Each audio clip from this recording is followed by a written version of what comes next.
Hi everyone, Claudia here. Welcome to another episode of A Thousand Little MS Things. Claire interviews an amazing woman, Jen Severn, on this week's episode, and they speak about her book that she's written and their shared experience with MS. Sadly, we had a Zoom with Jen, and the first 30 minutes is her image wasn't working, so we just that's why her picture won't be showing. It'll just be a photo of her. It won't be the actual Zoom recording as she's speaking. The audio is completely fine, but the image isn't working until about 30 minutes in, and then we get her back there, and then you'll be able to see Jen talking and moving around, and it'd be a little bit more normal. So just a few technical difficulties, but yeah, just wanted to let you guys know. Hope you enjoyed this week's episode. We've got another amazing one coming out next week, and yeah, thanks for listening.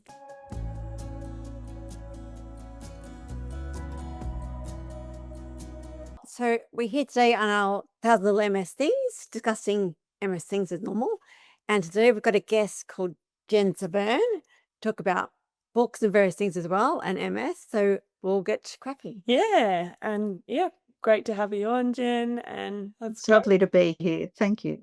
Good. Nice. So maybe I would first actually ask, how did you guys get connected? Was it through the Facebook page?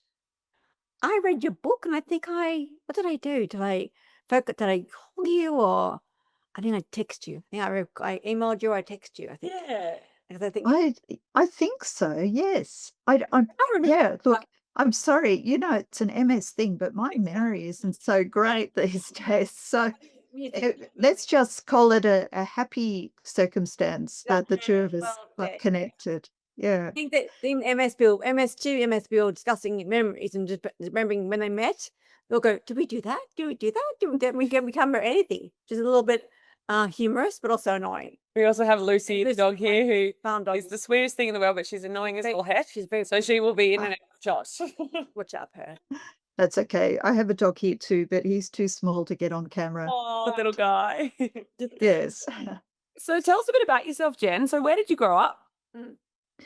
I grew up in Sydney, and I lived there until about my mid-20s. And so it was in Sydney that I started getting MS symptoms, but I wasn't diagnosed until I moved to Melbourne about 10 years after I started getting symptoms. I was living in Melbourne at the time, um, and I think it's a really common story with people with MS that you get diagnosed and you go, "Oh, so that's what that was all that time," Yeah. 'Cause 10 years before I'd had visual problems, and about 5 years before I'd had a full-on attack of double vision, and then in 1997 that's when I was diagnosed, and it all just made sense. And almost everyone with MS I talk to says, "Yeah, yeah, absolutely the same. It was going on for quite a while before I was diagnosed." That happens a lot, I think, too. We found that with a lot of people that we've spoken to. Yeah, it's that even though everyone's symptoms, once they've been diagnosed, can be so different, that initial diagnosis process we found is very, very similar for most people. Yeah, it's takes time, and doctors are, I think, a little bit not keen to diagnose straight away. They may be definite at first, but it makes sense because it's a big diagnosis. But when they finally add up all the dots and they make sense, they go MS. Okay, I get it now. It makes sense now. Absolutely, yeah. It is. It's quite, in a way, it's quite salesman. Quite here's my word finding loads is hard. It's liberating. When I find the right diagnosis, you feel, it makes sense now. And life kind of makes sense also, which is actually quite nice. I think. Yeah, and there's a name you can put on it, Yes. and you're not going mad. Yeah, exactly. And doctors are going to say, "Oh, you're just having some bit of stress. Babies make you feel stressful," and they kind of what's the word? They can't find the word. They make you feel like you're going a bit nuts, and you're just stressed. You got too many kids, too many things to think about. You're too overwhelmed. Then no, actually, I'm sick as well though. But you have to advocate for yourself. You're diagnosed with it. It really pisses me off. That's just my. Oh, yeah. No, I absolutely agree. You've really got to put your foot down and say, "There is something wrong here. I am not going mad." Exactly. And yeah, eventually, yeah, sure, they say, rightio. It's Yeah. And it's not like the best day of your life, but at least everything makes sense all of a sudden. So yeah. And then you start treatment too. Do you take are you in any treatment at all? I am now. I have to admit I was really stubborn in the early days. So in 1997, there wasn't a lot available. No. And the things that were available all had quite a lot of side effects. They do. And none of those things are still available, which probably says something about how effective they were. Yes. So I don't beat myself up too much for saying to the doctor, no, thanks. I think I'd like to do this my way. And there was a book I read at the time by an MS doctor, and he was advocating all kinds of natural ways of dealing with MS. And I thought, yeah, that sounds a lot better than like injecting myself every day or 3 times a week or whatever, Yes. which nobody really wants to do. Yeah, so by the time I agreed to try disease modifying treatments, DMTs, I was well into secondary progressive. So in other words, it was too late, really. And but as I said before, I try not to beat myself up.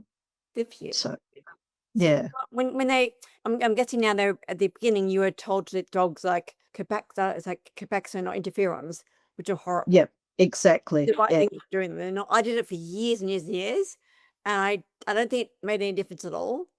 But So when were you diagnosed, in Claire? England, I was diagnosed in 1999 in England. Oh, well, just after me, yeah. Yeah. And so, yeah, around that time, yeah, it really was quite a few years later that anything really, like Tysabri or something came on, and that really was effective. And although it was a bit scary, it was very effective. And I know people who've been on that for years and years, and yeah, I don't know if you can still go on it. Anyway, yeah. So yeah, we're kind of the same generation as far as our MS goes. Yeah. Yeah. I think in a way the MS in diagnosis in 1999 for me, 97 for you. I think that the drugs available then weren't very effective. I don't believe my take on it.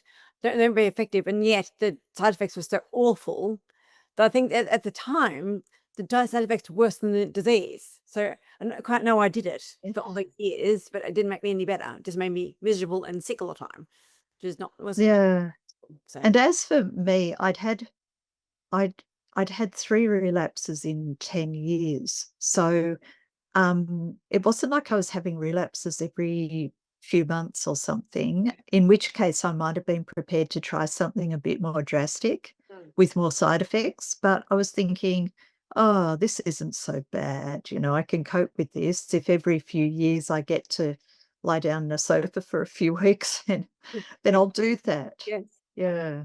Too. So it was a mixture of my situation and the drugs not really being that fantastic. Yeah. Mm. So now you take a drug now? You're on a drug now, I presume? I just started taking, I tried a couple of things and I decided that the side effects weren't for me. Like cognitive fog, really, I get very easily. Yeah. But this time I'm on Mavenclad or Cladribine, which because I live so far from a capital city, I don't want to be going off for infusions all the time. And then this one became available, and it's oral, and you just take tablets for 5 days, and then you take tablets for another 5 days about a month later. And then that's it for a year. And then you do it again in the second year, and that's kind of it. And so it being oral, that was really quite attractive to me. Yeah, and yeah, so not having to travel to do it, and there not being any really bad side effects as far as I could see. I talked to a few people, and I talked to my neurologist, obviously, and he said, "Oh, some people say that they lose a bit of hair." Like it's not like chemo where it all falls out, but I have noticed that my hair's a bit thinner now than it was. I started it in October. And you know how you clean out your hairbrush every now and again? Well, Yeah, I know that. yeah, I'm cleaning it out more often than I was before. It'd be all right. So that's how I know my hair's a bit thinner. It doesn't feel much thinner. That looks Perfectly good. fine. Yeah. It's quite Oh, thank you. Okay. good. There you go. Yeah. So I'm getting away with it then. Yes. Yeah. So I'm on something. And it does feel good at this stage to be on something. I'm not expecting miracles, like it's no cure. No. But it might just slow it down a little bit. That's what I'm thinking. Yeah, I'm hoping mine just prevents any more damage. Just if it just stays now, just stays foot and stays even, I'm okay with that. No, I mean, Yeah, because nothing. you're managing now, right? And you think as long as it doesn't get any worse, I'll Yeah. be fine. We did this. Yeah.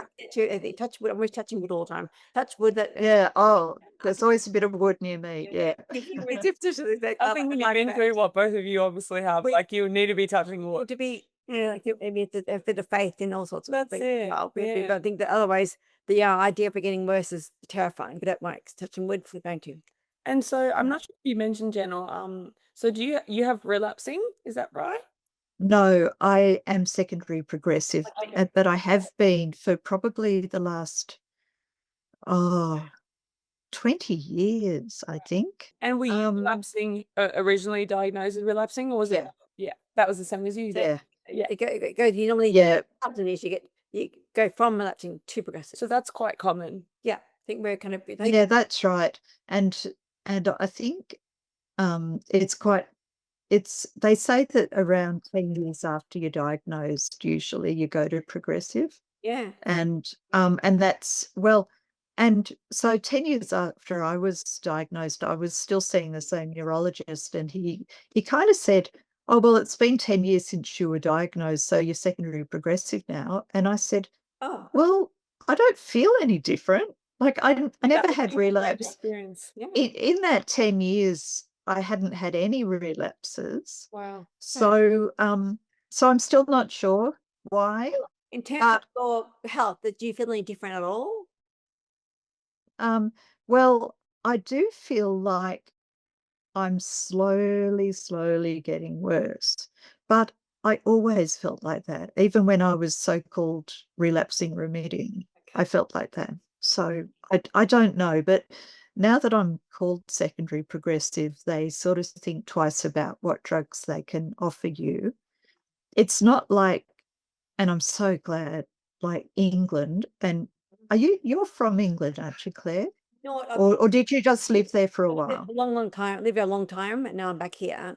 But England, Oh, okay then. the drugs in England are more difficult. It's a bit more challenging. Well, yeah, the doctors are very restricted in what they can prescribe under the NHS, whereas over here, I think the doctors can be a bit more flexible, and they can try this or try that. And anyway, so this cladribine, which is generally a drug for relapsing remitting MS, he said, "Well, look, let's try this." And because there were so few side effects, I just said, "Fine, let's go for it."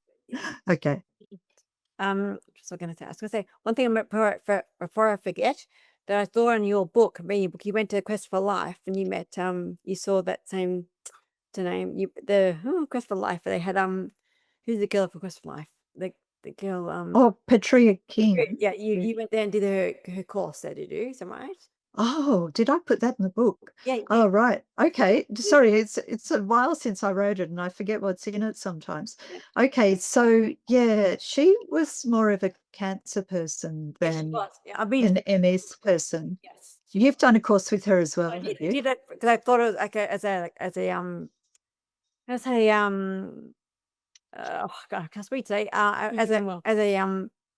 As a process of getting better, I thought I'd go there and just kind of see what she's like and how it works. And she was good at feeling it. I can't speak today. No, you're doing really well. No, I'm not. All we can do is we can take a breath.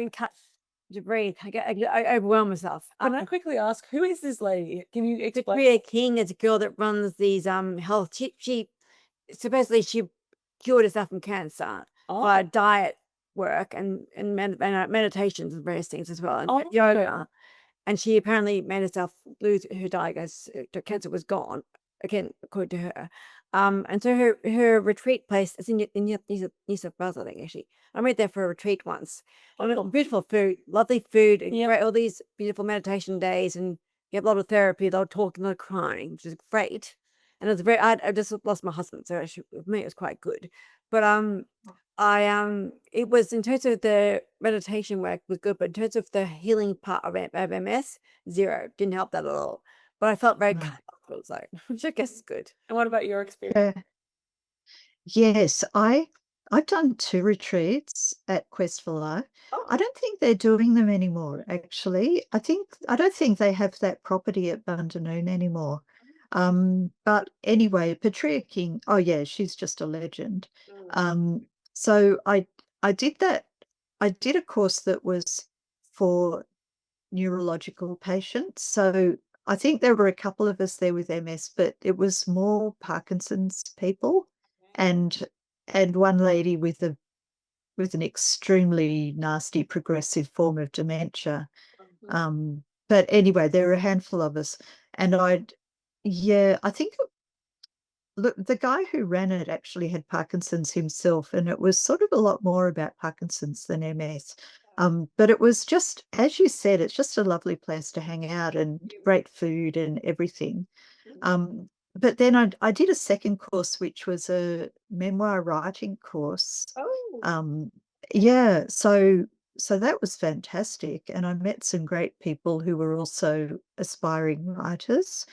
And it was run by Petria herself, because of course she's a writer. She's written a few books, and someone else. Again, this was so long ago. I think I should read my book to remind myself what it was about. But that was a much better course. I mean, for me, I'm not saying, the other course would have been great for Parkinson's people, but and again, just a really wonderful place to hang out and wander around the gardens. And energy there, everything. the people there, and the energy, and the sort of sound that where the vibe, all the people there were so giving and friendly and so engaging. It was such a beautiful place for people to sort of be themselves. So it's just really, it was nurturing. I loved it. Yeah. Oh, so nurturing. Yeah, lovely. Mm. Very good. What was I going to say? Yeah, so yeah, any notes on the book? So Well, I don't know if we properly mentioned you. I'll show you. Yeah. I'll do your book. Your Yeah. book. Yeah, I'll do a little promo for your book. 100%. Let's hold it up. Your book's I read it. It's such a lovely book. I So love this it. is The Long Road to Dry River. So Jen, would you like to, for the audience, to just give us a little bit of a intel about the That- book?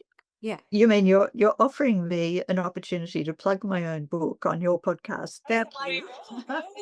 Women supporting women. Yes, exactly. Okay. Well, I've been kind of writing that. I was writing that book for many, many years, but I just didn't know that I was writing it. I've always been a writer, and I'd be writing little bits here and there and just sticking them in a folder or whatever. And then I thought, no, that's it, enough. I'm just going to put these together and make a book out of it. So it was published in 2019.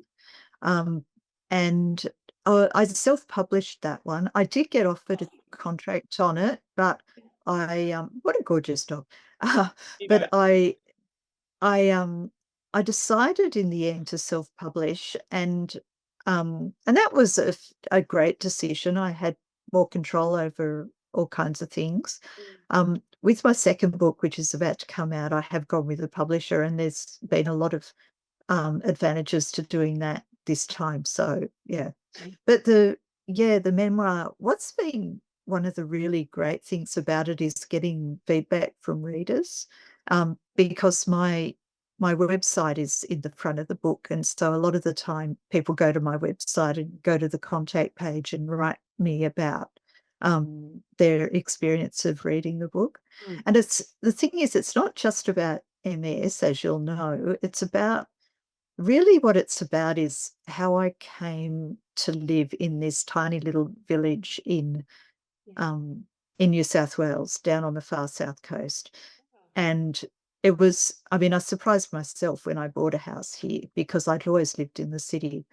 And there were various situations in my life which brought me here. And one of them was MS, strangely, because people said to me, how can you even consider moving to a rural area when you've got this serious condition? Yeah, and you're going to be so far from major hospitals and everything. And I said, well, I think it'll just be a much healthier lifestyle, Yeah. actually.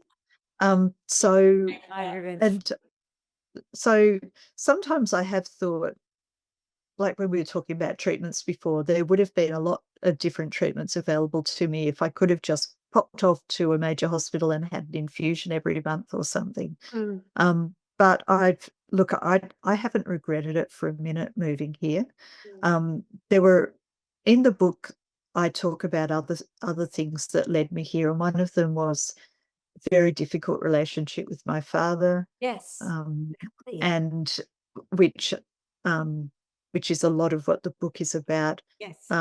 Also about a whole lot of friends I made when I lived in an ashram in India for a while. Love that.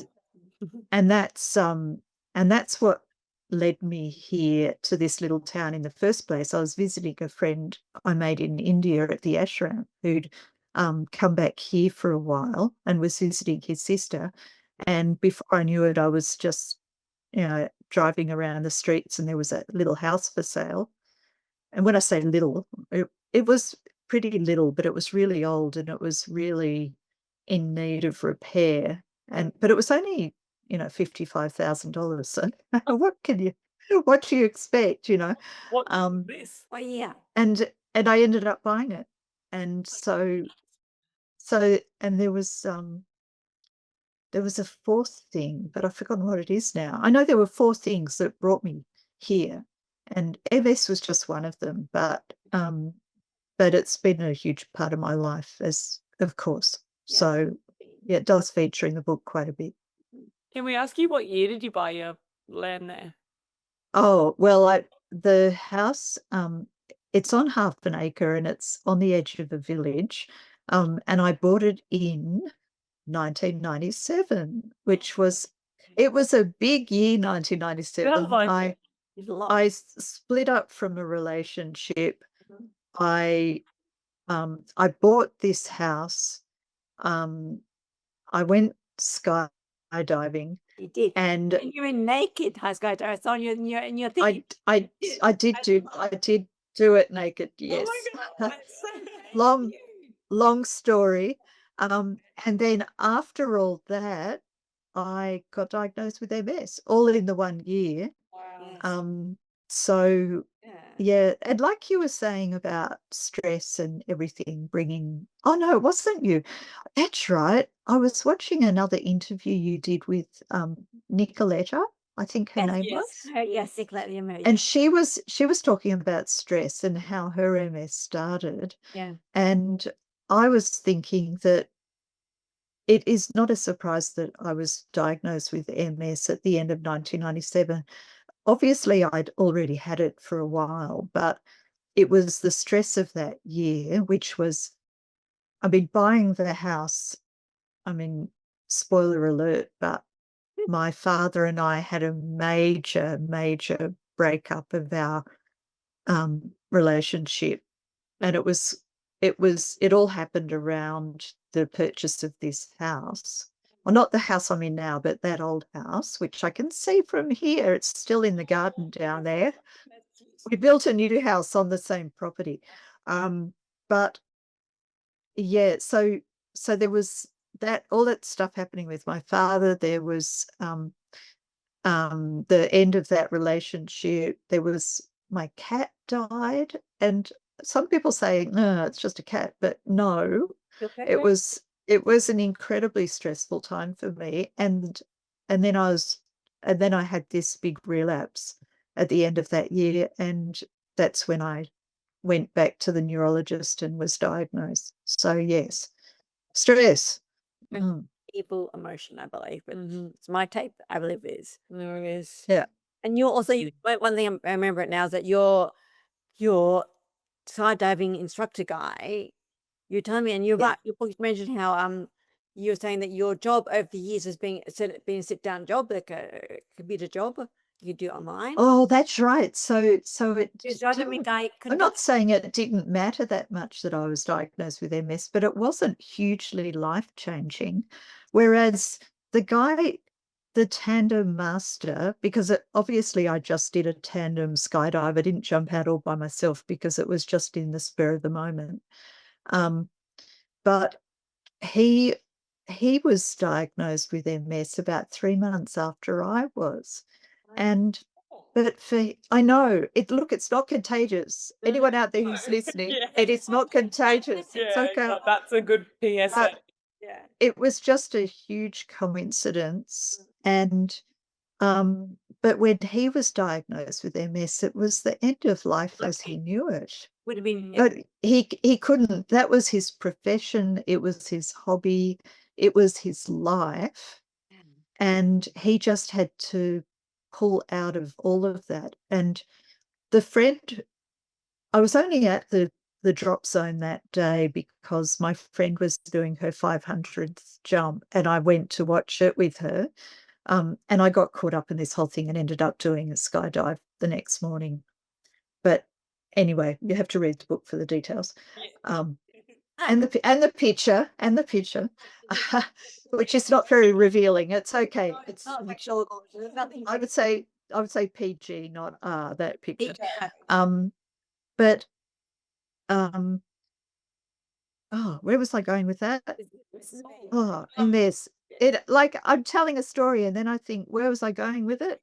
Like, oh, So I was that well anyway, that's right, the friend, that's where I was going. The friend that I was there for, she rang me 3 months after I was diagnosed and she said to me, guess what?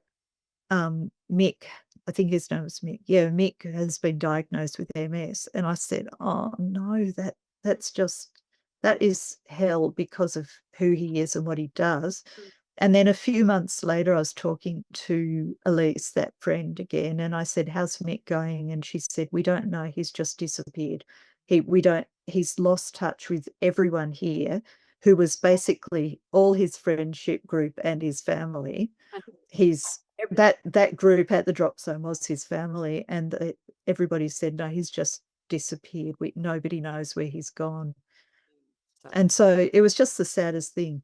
And it made me think I'm just so lucky in a way that I really loved reading and writing, and I could still do that. You're very good. I wasn't a skydiver. I did love bushwalking, and I had to give that up. But it's not like it was my profession all my whole life. So but it also shows the strength of character to be, sick like you are and still have moments of gratitude. Yes. That's really beautiful. oh, absolutely gratitude. There's so much in my life that I'm so grateful for. My husband is amazing.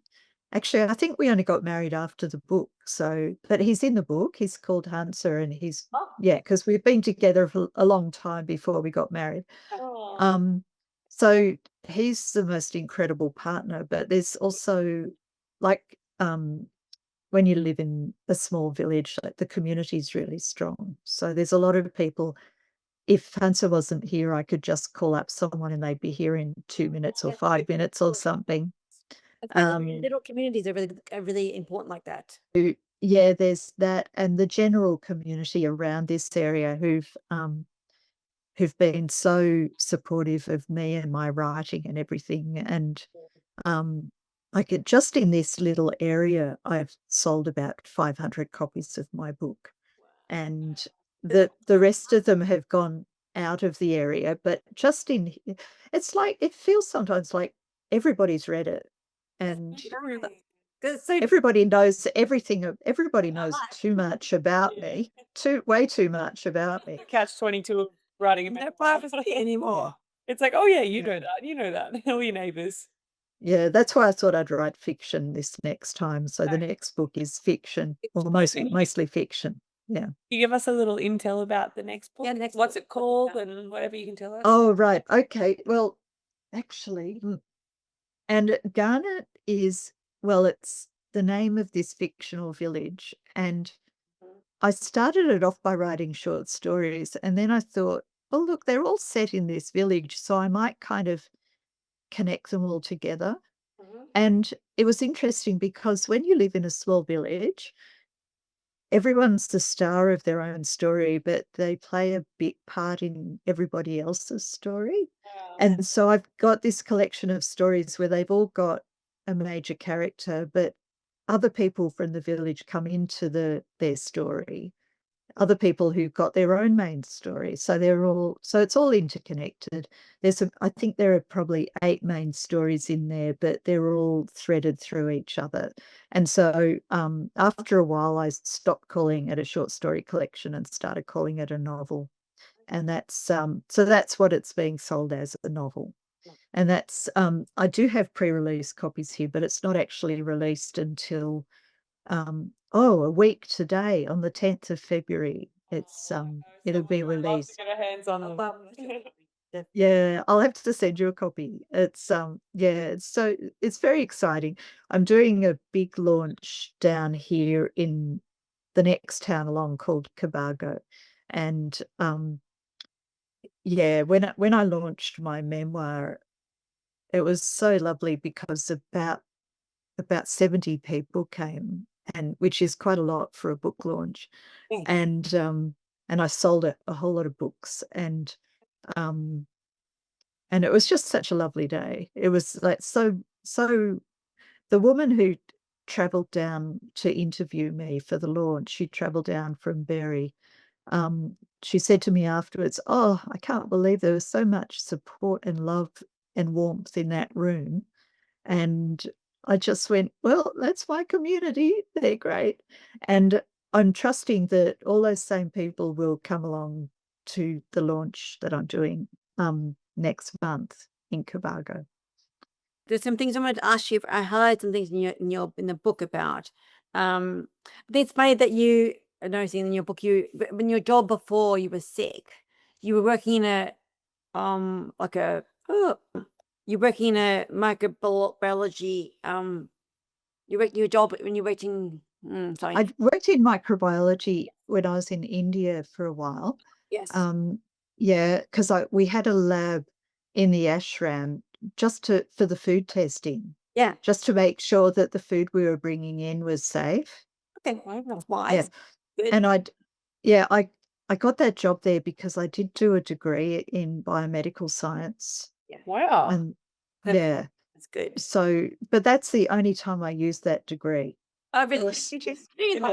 We all do these degrees, various things, and we never use it again. Just that's so Nah, Is that nah. the world? So, Might come in handy one day. I don't know. Yeah. you get then you got a sit down job that makes it good for your world, as you can sit down, do your work, and get money. It's awesome for your work now, which is good.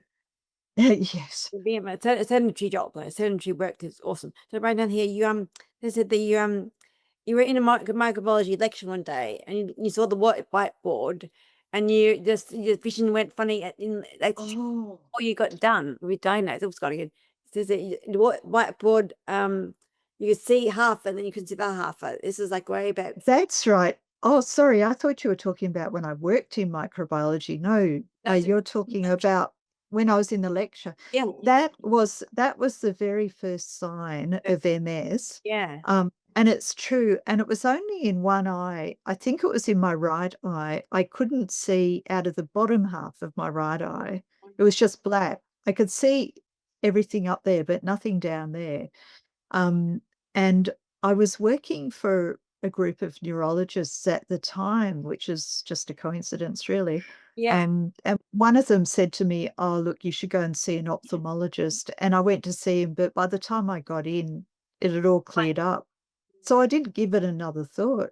You know how you just, that was a very mild symptom, but it was only later on that I thought, that was the beginning of it.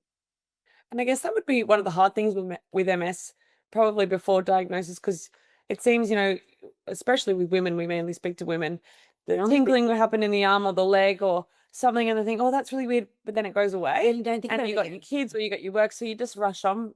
You don't really think anything of it. We're like, "Oh, that's," This happens. yeah, pretty major symptoms though, But you look past them. They're Yeah. like important. Or too many things. And it would be hard when it comes and goes, you know? Yes, it's very true. Just making you think the one to ask you about. I forgot. Of course, I don't remember them now. So I highlight them to me do it. I was thinking about when your dad. No, hang on. I'm thinking here. Your dad was your dad. Okay, your dad. Are your dad's still around? I should know that. No, actually, no, you shouldn't know that. Oh, okay. I know he died last year, actually. Yeah. That's cute. I'm absolved. That's good. That's all right. Because No, it's just when I finished the book, he was still well and truly alive. Yes. Oh, okay. It wasn't very nice to you, I don't think. I really did that about things he wasn't. He was not a pleasant man. No, he never was. So Hey, he's being ill of the dead's bad. But I just feel rude, but he wasn't very nice to you. When I read no, say, your poor mom. Your poor mom, she was an angel, but she had to. yeah, Mum kind of held it all together. Yeah, but yeah, because she was having a hard time with him as well. He wasn't. He was not nice to any of us. No. Oh, it's awful. Awful. I hate that story. How old were you when you cut ties with him? Yeah. Well, when I was 13, something happened, and I know this sounds really weird, but I can't remember what it was. Maybe I've totally blanked it out, Yeah. but I decided that I would stop talking to my father. You're a teen. I love that. When I was 13, I mean, okay, girls when they're 13, they can be pretty, that you develop a mind of your own and everything at about that age, I think. But I decided to stop talking to my father, and he and I did not talk to each other again. Even though I lived in that house until I was, I think, 20, we didn't talk to each other at all for the next 7 years. And then I moved out, and I didn't see him again until I was 28. So that was a long time. When I was 28, I did a course, and the tagline of the course was, "It's never too late to have a happy childhood." Oh, that's nice. And that really attracted me, and I did this course, and it was about working out all that stuff with your parents. Yeah. So, and part of the course was you had, at the end of it, you had to go and tell both your parents that you loved them. Wow. And I could do that with Mum, but I said to the guy at the course, I said, "Yeah, but I don't talk to my dad, so how am I gonna?" And he said, "No excuses." Oh, So I took a deep breath and I flew up to Sydney because I was living in Melbourne at the time. yeah. And I looked up my dad because I didn't even know where he was living by then. He and Mum had broken up. Mhm.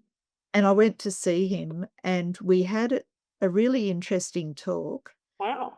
And I did tell him I loved him because, well, the course said you have to. And it wasn't true. Yes. It wasn't true, but it was part of the course. So I thought, well, I better just do it.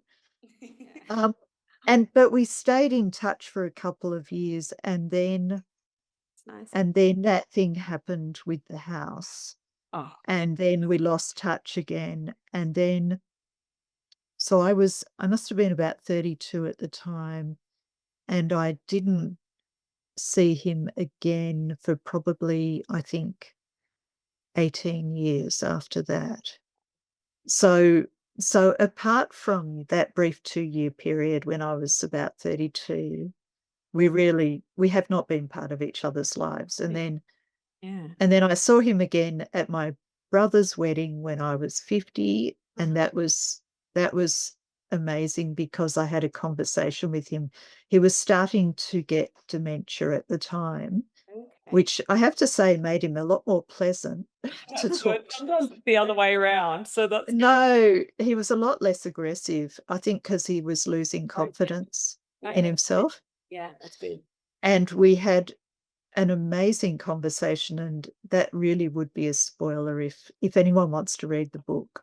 I'm not gonna say what that conversation ended up with, but it was incredible. wow.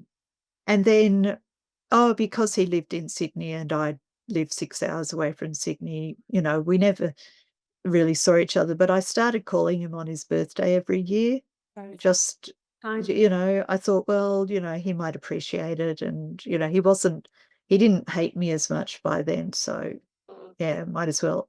And then he died last year, so yeah. But by then he was totally demented and didn't know who I was or anything, so yeah. Wow. There's Did you- it's karma. And Yeah. God has karma, I'm trying to think. So Did you find it quite cathartic writing about your relationship with him in Yeah. your memoir? The weird thing that I when I used to talk about my relationship with my father, I used to get like my heart would race and I'd feel really stressed and my breathing would go funny. yeah. But after writing the memoir, I suddenly realized that I could talk about my relationship with my father without that happening. Okay. And so it was, I wouldn't say, oh, here we go again. I wouldn't say it was a cathartic experience writing the memoir. It did something magic. I don't know. It just, I just put it all out there on the page, and it wasn't going in my head anymore. Yeah. So Because you're seemingly very calm speaking about it. Obviously, you've written about it, but speaking about from when you're a young girl, I was thinking like, imagine that would be really hard, and it's something very vulnerable. But I'm sure a lot of people, I used to be so angry. I really was. I used to wish my father was dead, and I used to imagine all kinds of horrible ways that he would die. I bet you know, I was so yeah, I was really because of not just because of how he treated me, but what he was doing to our whole family. yeah, It was destructive. It was And- just disgusting. yeah, and to have saying when you were 13, to have that thought, you're still a very, very young person then to have the You're thought, a I'm child. not going to speak to you. That's something that no young person should have to go I through. agree. Yeah, it's a lot to do. 13. Yeah, yeah. So yeah, you guys. I now done a new year. Well, we're gonna ask you, Jen. So, Garnet, you said is coming out next week. It's being released next week, yes. And I'm getting because it's being published in Europe, it's quite if people order it from the publisher, the shipping charges are quite high. And so what we've agreed on is that I'm going to keep stock here and I'm going to, so I'll do my own promotions and everything. And I will put it on my website. Like the other book's been on my website and I get quite a lot of sales through that. And I'll put this one on my website as well. We'll have to link. Yeah. We will definitely, yes, we would, I'm sure. Thank you. Yeah, That'd be it's a lovely. pleasure. Yeah. And after this book comes out, what's next for you? Yeah. What's this year look like for you? Oh, I think I'm going to take a break, I was hoping you'd actually. say that. I was rolling another book. Yeah, I'm looking forward to, well, I'll always be writing something. I keep a blog on my website, and when it's not, I don't update it every week or anything. It's just when something happens, like when Dad died, I did write about that. It's not a, it's not like a eulogy, as you'd imagine, but it's just my experience of Dad dying, Yeah. which is so much to do with my whole history with him. Yeah.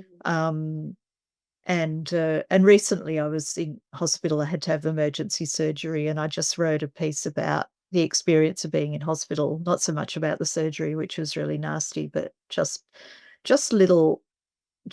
observations, I guess. Anyway, that's what my blog's about, and I'll keep doing that. Good. I just don't know if there'll be another book, but then I didn't know that Garnet would happen, so That's it. It might just come your way. Just appeared. I don't know. It might happen, it might not. Looking forward to getting back down the beach a bit and How are you from the beach? and having time just to catch up with friends, not having to say, no, sorry, I'm having to proof my book and Yeah. all that kind of stuff. How far are you from the coast, Jen? It's about a 20-minute drive. That's pretty So close. yeah. Oh yeah, it's not too close. And it's a nice drive too. It's What's your just through the closest beach? forest. Yeah. Bermagui. Bermagui. Oh, a beautiful spot. Yeah, I've been all down there. Yeah, right. You look a bit like a beach babe. Yeah. Spent lots of time on every single point of the South You're Coast. hot. Yeah. Right. Yeah. Definitely, Yeah. like- Well, Bermagui is our local beach. Yeah. Oh, it's definitely the most beautiful part of the. I've done the East Coast top to bottom. It's the most beautiful part of the East Coast. That South Coast there. It is. It's lovely. I love it. Oh, here we Aw, go well, again. yeah, so lovely chatting. likewise, with you, it's been so good Jen. chatting to you. Thank you for all your help thank you with for your that. help too. Yeah. Thank you. Really useful. Oh, pleasure. No. The more books about our lives that are out there, the better, I I reckon. agree. Surely, it's just spread the knowledge that we have to go through. People need to be I can't speak today. People need to be educated how things Yes. really are. Yeah. Not Yeah. but it's, it could be worse. We don't die from grateful for, but it's not it's not a good thing. But Not sunshine and no, it's rainbows. not. No, it's not. But here we are. I know. I can still walk and I can still talk. It's okay.